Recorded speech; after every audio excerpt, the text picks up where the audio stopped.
No, no, yo que estaba ya inspirada, absolutamente, estaba totalmente inspirada, ya me... No, entonces, ahora no sé qué decir, no, es muy difícil. Entonces, ahí estamos. Lo que estábamos diciendo es, ¿por quién es impuesta? ¿Quién les parece que imponen entonces cultura? Y les decía que yo estaba leyendo el otro día un artículo sobre un desfile de moda, donde aparecen modelos europeas vestidas con ropa étnica que no les era propia, ¿sí? O que no era propia del, no sé cómo se llama, modisto, horrible, pero no me sale otra palabra. Entonces la crítica era cómo puede ser que estén utilizando ropa étnica de un grupo diferente de ellos y que lo estén exhibiendo para sacar, por supuesto, lucro, ¿no? Para sacar cierto capital importante a costa de esos diseños étnicos. Entonces, vuelvo con esta pregunta. ¿Quién impone? ¿Quién es el que impone? ¿Qué les parece? ¿Quiénes son los que imponen acá cultura o prácticas culturales? ¿Qué les parece?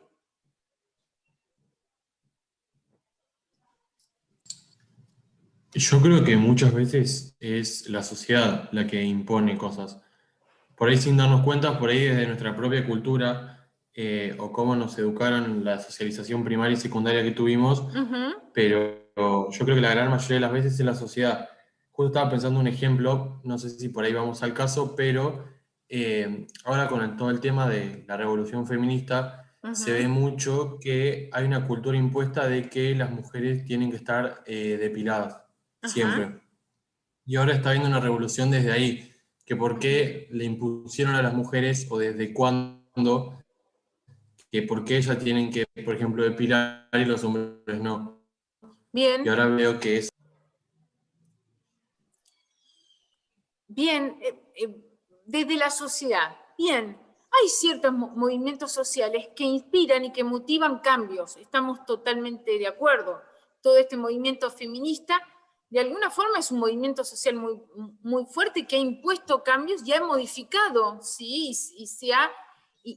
y se ha extendido hacia muchos otros países. Y uno de los países que más movimiento ha presentado en relación a los derechos de la mujer hemos sido nosotros. Esto es real. Está perfecto. ¿Y nadie más? ¿Creen que nadie más son los que imponen prácticas culturales? Había dicho antes, no recuerdo cuál era el nombre del alumno que habló antes, pero el Estado, también mismo los medios de comunicación, la familia, la escuela. Bien. Las grandes corporaciones, los grupos económicos. Bien.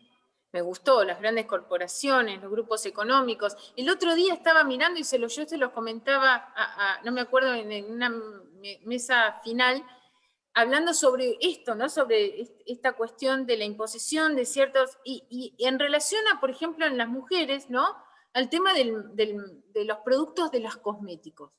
Yo nunca creí jamás que existían tantos productos para pintar una cara. Nunca.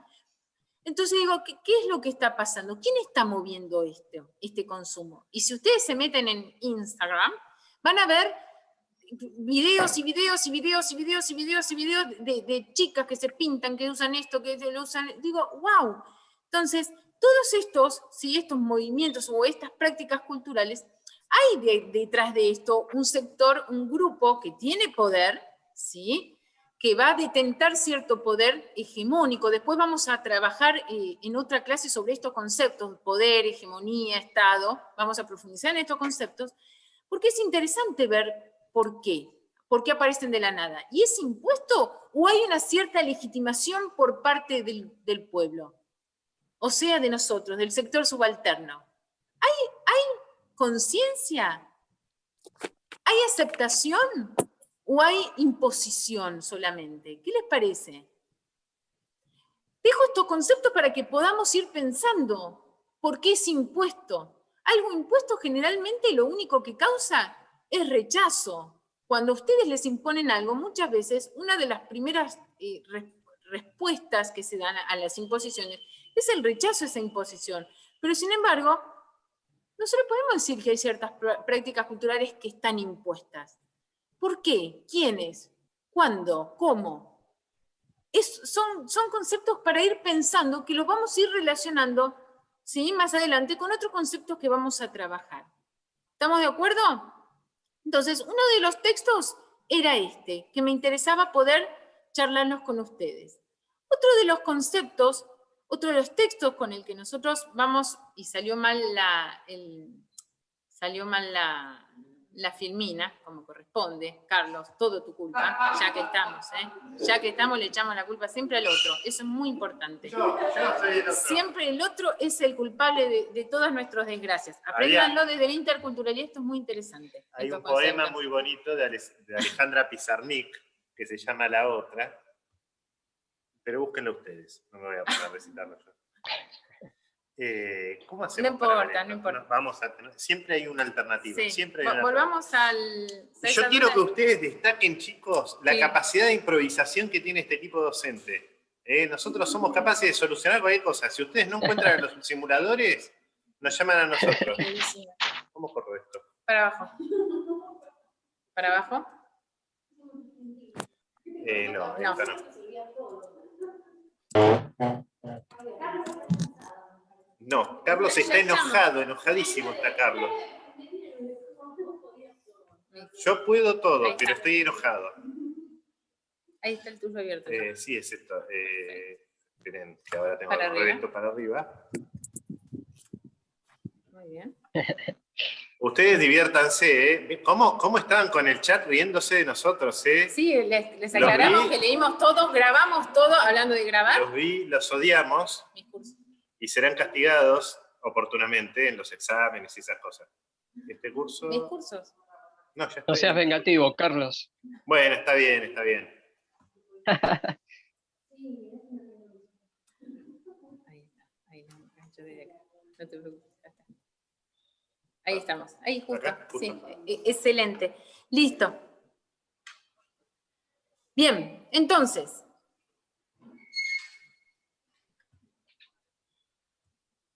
Otro de los textos que compartimos con ustedes es, bueno, perfecto. Ya más o menos tenemos el concepto de cultura o sabemos lo que no es, las ideas falsas sobre este concepto, ¿sí?, tan importante que es cultura. Vuelvo. ¿Por qué estamos definiendo cultura? Porque la asignatura se llama Interculturalidad y Salud. Entonces, para poder entender la interculturalidad tengo que entender qué es cultura. ¿Cómo se relaciona cultura y salud? Hay un texto que también sumamos, que es el de Landon y Wick, que habla sobre justamente esta relación, ¿no? Y vuelve a definir qué es cultura, y lo define en base a tres características que son interesantes, ¿sí? Que por un lado dice que es sistemático, por otro lado que es compartido, ¿sí?, la cultura, o sea, tres características fundamentales del concepto de cultura. ¿Por qué habla de cultura a la hora de hablar de salud? ¿Cómo se relaciona? Y les pregunto a ustedes, ¿cómo se relaciona la cultura con la salud? Porque ustedes que están dentro de una carrera que se llama medicina tienen que saber sobre cultura, tienen que entender este concepto. ¿Por qué? ¿Qué tiene que ver? ¿Alguien me lo puede explicar? Más allá Tiene de... que ver. Uy, perdón. Dale, Bueno, hablo yo, después si Eh, querés decir vos. Dale. Perdón. Como se dice, que diversas prácticas culturales en realidad tienen que ver con la manera en que las personas se desarrollan con su entorno y por ende cómo también incorporan ciertas enfermedades, cómo las transmiten y demás. Bien, me gustó. Uno de los Otro- muchos ejemplos de por qué se ven. Del concepto que tienen de enfermedad y salud y de del enfoque diferente que tienen sobre cómo apaciguar los síntomas o curarse. ¿Me podés poner un ejemplo, Dolores? Mira, no quiero decir nada, ¿no? Pero Dolores, si me permitís, es muy bueno tu nombre para esta materia. No, Para medicina, sí, está bárbaro. ¿no que sí? El Poneme ejemplo- un ejemplo, Dolores, de lo que acabas de decir. ¿Cómo puede ser que si un dolor de cabeza para vos no va a ser un mismo dolor de cabeza para mí, ¿eso me querés decir? Sí, o quizás las estrategias que uses van a ser diferentes que las de otra persona. O A ver, sea, ¿cómo me podría acuerdo ser eso? del ejemplo, o sea, puntualmente ahora me acuerdo del ejemplo del texto, que era del nene que tenía la cardiopatía, si no me equivoco, y para ellos la intervención quirúrgica no era necesaria, pero para la gente de la capital sí. Y bueno, para ellos quizás a través del rezo o de estar dentro de la comunidad, no sé si se podía curar, pero porque no entendí bien en ese punto. Pero bueno, era la manera de abordar o de enfrentar la enfermedad que tenía. O sea, Perfecto. cómo culturalmente la percepción de la enfermedad se modifica. Bien, perfecto. Pero, es lo que vos decís, o sea, con el concepto enfermedad, salud, atención, es particular de cada cultura. Para vos lo que puede ser un dolor de cabeza, para mí puede ser una cosquilla, porque yo estoy acostumbrada a otro, a unas jaquecas tremendas, supongamos. Para vos, el dolor de cabeza implica, me tengo que tomar un ibuprofeno, me tengo que automedicar, porque yo ya sé que si tengo este dolor, me tengo que tomar un ibupirac migra, porque sé que es lo único que... Y mientras tanto que para mí, si me pongo paños de agua fría en la frente y hago, voy a decir cualquier barbaridad, y me mojo las muñecas, eso para mí me calma. Y se entiende, entonces, el concepto de este proceso de salud, enfermedad y atención va variando de acuerdo a las prácticas culturales, ¿sí?, en las cuales estamos inmersos. Y esto es interesante. Y esto es porque esto es relevante para ustedes. Porque ¿qué entendés vos por salud? ¿Qué entendés vos por enfermedad y por atención? Entonces, vamos a trabajar este camino, ¿sí?, estos procesos, los vamos a trabajar, vamos a profundizar en esta asignatura que es interculturalidad, para demostrar que no existe que no existe una sola forma de enfermar, que no existe una sola forma de curar, que no sirve y que no existe una sola forma de atender, ¿sí? Que vamos a trabajar en esta diversidad y que es relevante, Profe, sí, entender perdón, la subjetividad. perdón Bien, que te la interrumpa. subjetividad. ¿Perdón? ¿Cómo?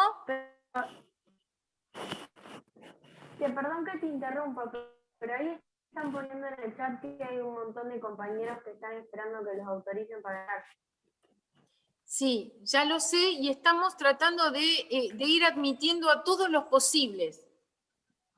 Eso es lo que estamos tratando de hacer, de admitir igual eso, decirles que va a quedar, estas reuniones están todas grabadas y que vamos a subirlas en el campus virtual, que no se preocupen, que para la próxima prometemos modificar para que entren todos. Tuvimos problemas técnicos y los pudimos solucionar en este momento de esta forma.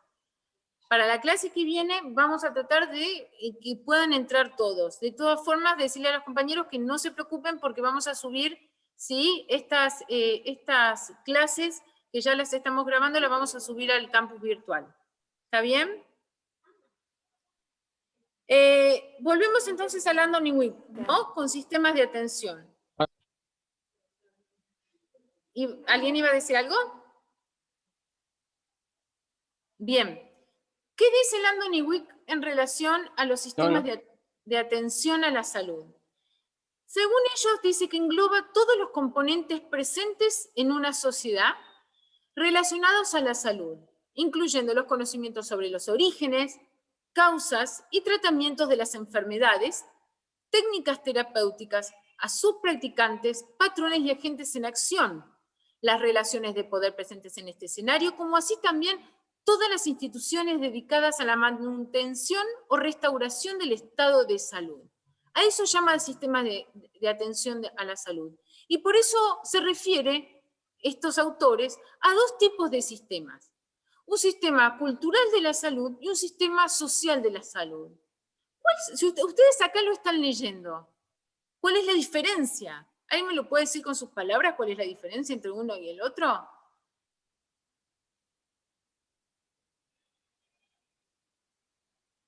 Lo están leyendo, ¿eh? Pero quiero que me digan ustedes cuál es la diferencia. entre el sistema cultural y el sistema social de salud.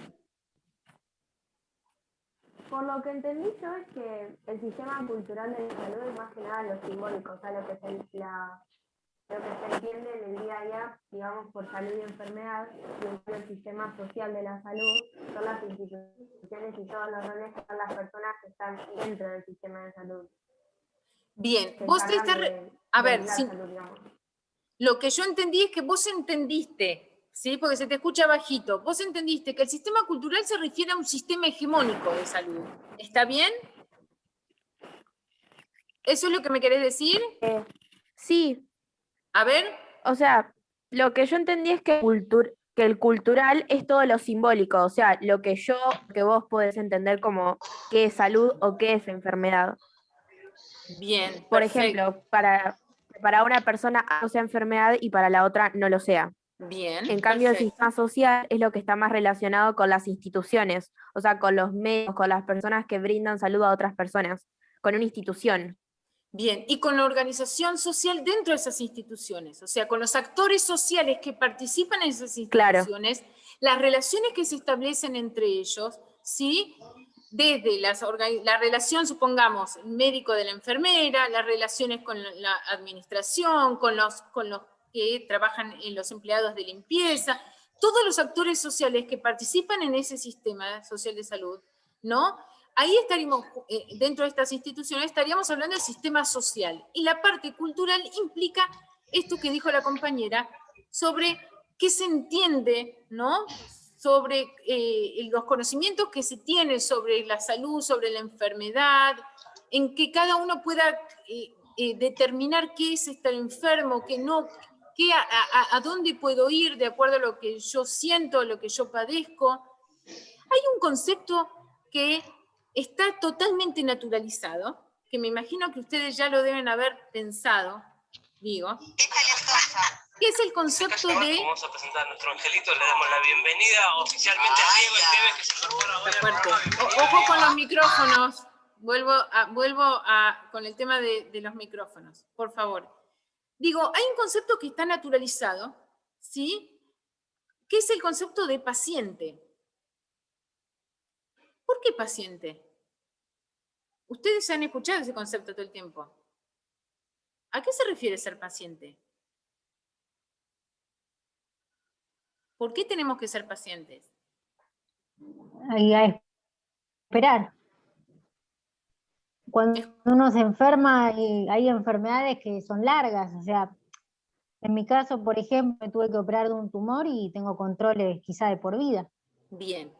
Y Entonces, por ahí los controles o la cirugía, no es ya, tenés que esperar, empezás con una burocracia, es algo nuevo. Bien. Pero también Entonces, tiene que ver con pasivo. Ajá. ¿Cómo También. es eso, Natalia? Y con recibir desde afuera, ¿no? Con que la solución es de afuera y de esperar y no tener una postura más activa y comprometida en la propia enfermedad y curación. ¿Y esto pasa en todos los sistemas de atención, supongamos? O sea, lo que vos dijiste está perfecto, pero ¿pasa en todos? ¿Qué les parece? Ustedes, yo no sé si han hecho algún tipo... Depende. Dale. En mayor o menor medida, yo creo que pasa en todos. En mayor o menor medida, sí, creo que somos pacientes.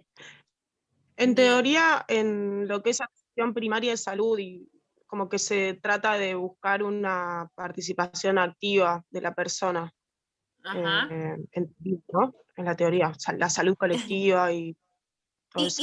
¿Y cómo sería un paciente activo? ¿Cómo harían ustedes para esto que vos decís que es muy interesante, de que el paciente tenga o si los ubiquemos o se ubiquen con una posición activa, con una postura activa? ¿Cómo sería? ¿Cómo tendríamos que hacer? Que tenga Porque de alguna forma, Dolores, voy con esto y va para todos, de alguna forma el médico es el que tiene el poder. ¿Tiene el poder en qué sentido? Tiene el poder del saber por lo pronto. Y entonces, la comunicación. ¿Cómo, María Eugenia? En la comunicación con el paciente. A ver, ¿y cómo sería eso? No usar un lenguaje tan técnico al referirse a alguna patología, explicar el tratamiento, la escucha activa en sí de la relación médico-paciente, porque no todos los pacientes son iguales y ninguna enfermedad suele afectar igual a las personas, pese a que las diagnostiquemos con la misma patología. Bien, excelente. Entonces acá estamos contemplando quién es la persona que está enfrente de ustedes, ¿o no? ¿Quién es la persona que tenemos enfrente? ¿Sí? Entonces, eso ya es fundamental. El otro es un sujeto particular con ciertas características que deben ser tenidas en cuenta a la hora, ¿no? de tener, perdón, valga la redundancia, de tener en cuenta en esta relación médico-paciente. Entonces, para poder tener en cuenta, que es un poco lo que dijo María Eugenia, es interesante saber en dónde estamos parados. O sea, esto de comprender las diferentes prácticas culturales en las cuales estamos atravesados, uno como médico y el otro como paciente entre comillas, ¿sí? ¿Por qué no se llama consultante? Sí, de última es un consultante, alguien que consulta. ¿Por qué paciente? ¿No? Esa palabra, como había dicho la compañera, una persona paciente implica ciertas características, ciertas cualidades como ser paciente, ¿no? Bien, lo vamos a ir desarrollando a lo largo de esta cursada. Bien. Profe, te escucho. Quería agregar a esto de, bueno, que el paciente tenga un rol activo, es que como profesionales respetemos la autonomía y que cada persona pueda tomar decisiones en base a su proceso de salud o enfermedad. Bien, bien. Ahora vos imaginate, Sofía, imagínate que yo soy una persona, voy con esto, ¿no? Sofi, yo soy una persona que soy peluquera. Trabajo todo el día, filetera, ahí está, soy filetera, trabajo en una empresa de acá. Y resulta que tengo problemas, me duelen las articulaciones, mucho. Y yo voy al médico. ¿Cómo hago? Yo te digo, mira, doctora, tengo dolor en las articulaciones, me duelen muchísimas articulaciones. Primero, ¿qué me vas a preguntar, Sofía? ¿Qué me deberías preguntar? Bueno, le preguntaría de qué trabaja y trataría de tener en cuenta entender a la paciente como algo, todo, porque sería fácil recetarle algo para el dolor y chau, pero eso no arregla su problema de base. Perfecto. Nosotros somos seres biopsicosociales y podríamos agregar para algunos espirituales. Si yo no entiendo ese combo, ese todo, estoy trabajando sobre una cuestión biológica, pero ¿sabés qué? Resulta que si yo no trabajo en el fileteado de pescado, yo no le doy de comer a mis hijos. Entonces, como en el fileteado de pescado yo trabajo con peces, supongamos, ¿no? Soy muy ignorante, disculpen esto, pero con hielo, entonces eso me está matando las articulaciones. Y quizás un médico va a decir, no, bueno, listo, 15 días de reposo, te pones estas cremas, te tomás este medicamento y ya está. Pero yo tengo que volver a trabajar porque tengo que alimentar a mis hijos. ¿Y entonces cómo hago? Todas estas particularidades que forman parte de la vida de los sujetos, de los consultantes, de los pacientes, es importante tener en cuenta porque el otro es un sujeto biopsicosocial. Entonces, y que tiene ciertas prácticas culturales que lo atraviesan y que es fundamental que el médico pueda tener en cuenta para poder entablar una relación. ¿Sí? Bien, analizar el por qué. Perdón, me olvidé esto. Antropología. Estudia la otredad. Yo no les conté, ¿no? Que no me presenté. Que yo soy Julia Regui. Bueno, más vale se ríen. ¡Epa! No me presenté porque ya arranqué como muy embalada, no me presenté. Yo soy... Eso sí. Bueno, pero es lindo, es divertidísimo. Yo soy Julia Regui, soy antropóloga. Estudié en la Facultad de Ciencias Naturales y Museo en la Universidad Nacional de La Plata. Y justamente lo que creo que yo sí dije es que una de las disciplinas que sí trabaja sobre las prácticas culturales de los otros es la antropología, ¿sí? Esa fue y es mi formación. Por eso acá dice que la antropología estudia la otredad, esos otros culturales, esa alteridad, ¿sí? Investiga y analiza la diversidad de culturas, la desigualdad entre culturas y la forma en que los sujetos sociales viven, piensan y actúan en ellas. Por lo tanto, dentro del ámbito de salud, ¿no? Dentro del campo de salud, analizar la cultura de los actores sociales de la que forman parte permite comprender las formas de vivir, pensar, actuar o padecer las enfermedades, ¿no? La forma en que éstas son vivenciadas, formas en que son tratadas o curadas, formas en que son comprendidas. Este analizar el porqué permite evitar caer en el etnocentrismo, ¿sí? Entendido como la forma de juzgar o valorar otras culturas, generalmente en forma despectiva, peyorativa, discriminatoria, utilizando los propios parámetros culturales como modelo a seguir. O sea, la vara con la que yo comparo si está bien o está mal son mis propias prácticas culturales, ¿sí? Esa es la vara con la que comparo. Eso es etnocentrismo. Y el comprender el porqué, dice, nos permite evaluar las culturas desde el relativismo cultural. ¿Qué implica eso? Implica no juzgar, no discriminar o evaluar otras culturas como superiores o inferiores, sino simplemente como diferentes, como diversas. Respetar esa diversidad, entender cada cultura o cada práctica cultural desde sus propios parámetros, evitando la comparación, ¿sí? De creer superior o inferior es basado en una comparación donde mi propia cultura es la vara con la que mido. En cambio, el relativismo cultural podemos decir que propugna algo diferente o lo contrario, respetar la diversidad cultural, no comparar, no creer que existen culturas superiores e inferiores, ¿sí? Eso es lo que entendemos por diversidad cultural. Estas fotos hablan justamente de esa diversidad cultural que, por ejemplo, se observa desde la alimentación. Acá tenemos el asado, por supuesto, ¿sí? Que es algo que es familiar, el 5 o'clock tea, ¿no? Y acá tenemos algunas cucarachas, algunos alacranes, insectos que para otras culturas son manjares. Este es un chiste de Quino que es interesante, ¿no? Porque después vamos a analizar esto, ¿no? La religión como forma o como medio para supuestamente civilizar al otro, a esa otredad. Y acá ustedes tienen el texto que también subimos, que este es un texto interesante para poder jugar y poder entender todos estos otros conceptos que vimos anteriormente. El concepto de cultura, el concepto de etnocentrismo, de relativismo cultural, Profe, el concepto de salud. Sí, Ezequiel. perdón que le interrumpa, pero a todos se nos trabó la filmina. Nos quedó en la número 7, que es la de Sistema de Atención a la Salud, y vemos toda la misma. No estamos viendo por ahí las imágenes que usted está mencionando. Bien, perfecto. Gracias por avisarme. ¿Sabés de quién es la culpa? De Carlos.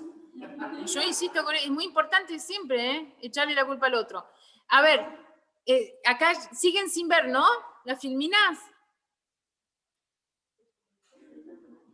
No pasa nada. No, tal cual, quedó trabada en la de Sistema de Atención de Salud. No pasa nada porque ya estábamos terminando. Igual les va a quedar, ahora la ponemos visible en el campus y lo pueden revisar cuando quieran. Exactamente, vamos a subir el Power ahí, así que va a estar a disposición de ustedes. El último texto, ¿sí? El de ¿bajo qué lente se juzga la cultura? Es un texto que habla sobre un caso de un niño, una de las compañeras ya hizo referencia, y lo interesante de ese texto es que vincula estos conceptos que trabajamos.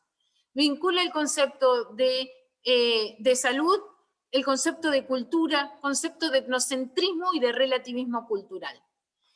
Insistimos, léanlo, porque la idea es poder integrar y ver cómo estos conceptos se aplican a casos tan concretos y tan reales como este que demuestre y explica en este caso. Y miren el texto, el título me interesa. ¿Bajo qué lente se juzga una cultura? ¿Por qué?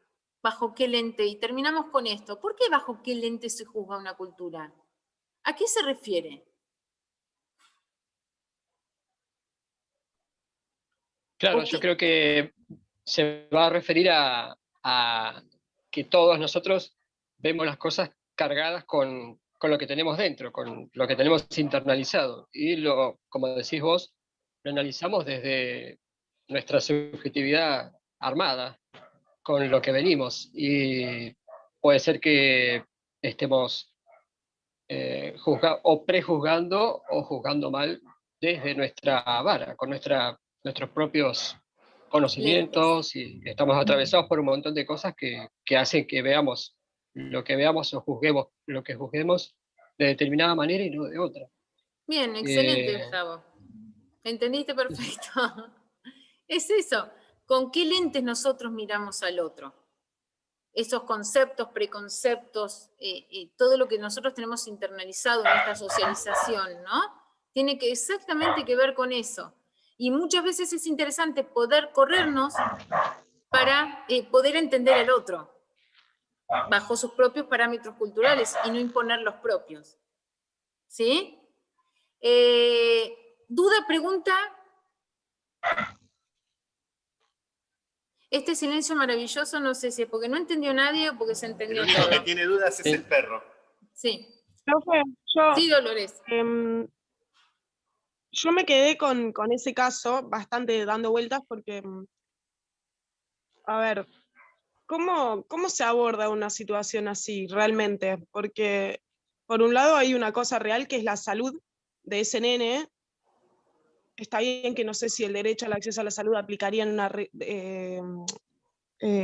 una población indígena, pero ¿cómo abordas eso sin violentar la cultura? Está perfecto tu planteo, Dolores. Excelente planteo. ¿Sabés qué? Lo vamos a trabajar cuando la clase que viene, en la segunda clase, interculturalidad, que vamos a trabajar este concepto, lo vamos a charlar. ¿Te parece bien? Y ahí podemos explayarnos un poquito más. Pero está perfecta tu duda. Excelente. Nos vemos el lunes que viene a las 4 de la tarde seguramente y ya vamos a colgar el medio. Pero vamos a mejorarlo. Algunas cosas. Sí, Primero, menos de un minuto. menos de un minuto. No. Bien, en menos de un minuto digo todo. Digo, presten atención a estos conceptos, lean y quédense rumiando, porque vamos a revisarlos a lo largo